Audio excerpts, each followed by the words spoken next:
এই জন্য আপনাদের বিরুদ্ধে কথা বলা যাবে না। আপনাদের তো প্রথম দায়িত্ব ছিল সিন্ডিকেট ভাঙা। দুইটা সিন্ডিকেট, একটা হচ্ছে মানুষের খাবার নিয়ে, মানুষের আহার নিয়ে, মানুষের খাদ্য নিয়ে যে সিন্ডিকেট করেছে, এরা সব আওয়ামী দোসরদের, শেখ হাসিনার লোক। এরা আজকে গ্রেপ্তার হয় না কেন? আজকে এদের কারণেই আপনার নিত্য প্রয়োজনীয় জিনিস, আর রোজার মাসে মানুষ একটু ভিন্ন ধরনের খাবার খায়, আপনার পেঁয়াজি খায়, পেঁয়াজ দরকার, কাঁচামরিচ দরকার, বুটের ডাল দরকার। তো এই সমস্ত জিনিসের দাম তো কম হওয়া উচিত, তো সেটা এখন কম হচ্ছে না কেন? এই জন্য তো আমরা সমালোচনা করবো সরকারের, যে আপনার সিন্ডিকেট কেন ভাবতে পারছে না আপনার আইন শৃঙ্খলা বাহিনী, তারা কি করছে? আজকে হোম মিনিস্টারের যে গ্রামের বাড়ি সিরাজদি খান, মুন্সিগঞ্জ জেলার একটি থানা, সেখানে মার্ডার হচ্ছে একটার পর একটা। স্বরাষ্ট্র উপদেষ্টা ভদ্রলোক মানুষ, ভালো মানুষ, সৎ মানুষ, সবই ঠিক আছে, কিন্তু উনার যে পুলিশ, উনার যে আইন শৃঙ্খলা বাহিনী, তারা ঠিক মতো কাজ করছে না। ওই দোসরদের কাছে তো টাকা আছে, আওয়ামী লীগের যারা লোকরা, তারা সমাজের মধ্যে অশান্তি, স্থিতিশীলতা এটা বিনষ্ট করার জন্য নানাভাবে কাজ করবে। এই যে আমিনুল বলেছে মব কালচার, মব জাস্টিস, কেন? আজকে যদি আইনের শাসন নিশ্চিত থাকতো, তাহলে কে চোর কে ডাকাত এটা তো নির্ভর করবে আইনি প্রক্রিয়া। এর জন্য তো আছে আদালত, পুলিশ গ্রেপ্তার করবে, আদালত বিচার করবে। মানুষ তো নিজের হাতে আইন নেবে কেন? যদি আইনের শাসন কায়েম করা যেত, তাহলে এই মব জাস্টিস, এই মব কালচারের তৈরি হতো না। আজকে গ্রামের মধ্যে, গতকালই তো ঘটনা, গত পরশু দিন গ্রামের মধ্যে মসজিদের মাইকে আজান দিয়ে বলেছে ডাকাত করেছে, চারিদিক থেকে গ্রামবাসী ছুটে এসে কয়েকজন লোক মারা গেছে। এটা তো একটা ভয়ঙ্কর দৃষ্টান্ত, একটা ভয়ঙ্কর পরিবেশ তৈরি হচ্ছে। এইটা তো সরকারের দেখা উচিত।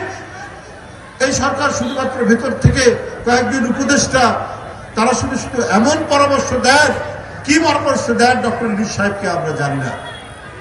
ডক্টর ইউনূস সাহেবকে ভালো পরামর্শ দিলে পরে আজকে পুলিশের যে কর্তৃত্ব, তারা ফিল্ড লেভেলে কেন তারা সেটা প্রয়োগ করতে পারছে না? কিন্তু সরকার তো তারিখও বলতে পারে যে অত তারিখ বা অত তারিখের মধ্যে, কেন বলেন? কিসের ভয়? সংস্কার করবেন, সংস্কার তো চলমান প্রক্রিয়া। আপনারা একটা আইডিয়া, সংস্কারগুলো আইনে পরিণত করবে কে? নির্বাচিত পার্লামেন্ট।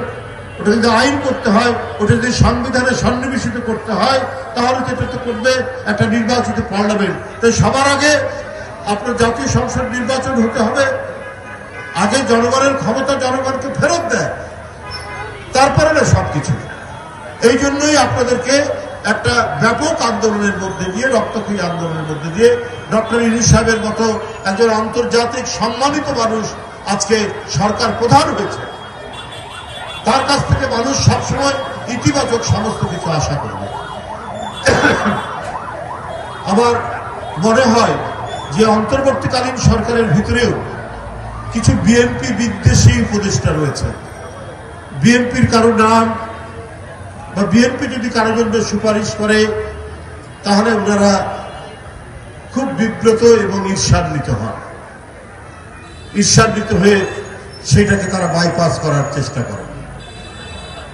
বিএনপি গণতন্ত্র 16 বছর ধরে এমন লড়াই করেছে, তাদের এমপি, তাদের ছাত্র, তাদের যুবক, এরা নিরুদ্দেশ হয়ে গেছে।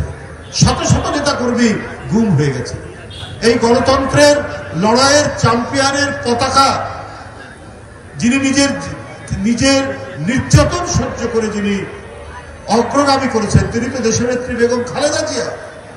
একটা ভাঙা দেওয়াল ঘেরা একটা জেলখানার মধ্যে অসুস্থ নেত্রীকে বন্দী করে রেখে তাকে যেভাবে নিপীড়ন করেছেন শেখ হাসিনা, তারপরেও গণতন্ত্রের প্রশ্নে, অবাধ সুষ্ঠু নির্বাচনের জন্য, মানুষের নাগরিক স্বাধীনতার জন্য, আপনার ন্যায় বিচার প্রতিষ্ঠার জন্য, মানবিক সাম্যের জন্য তিনি লড়াই করেছেন।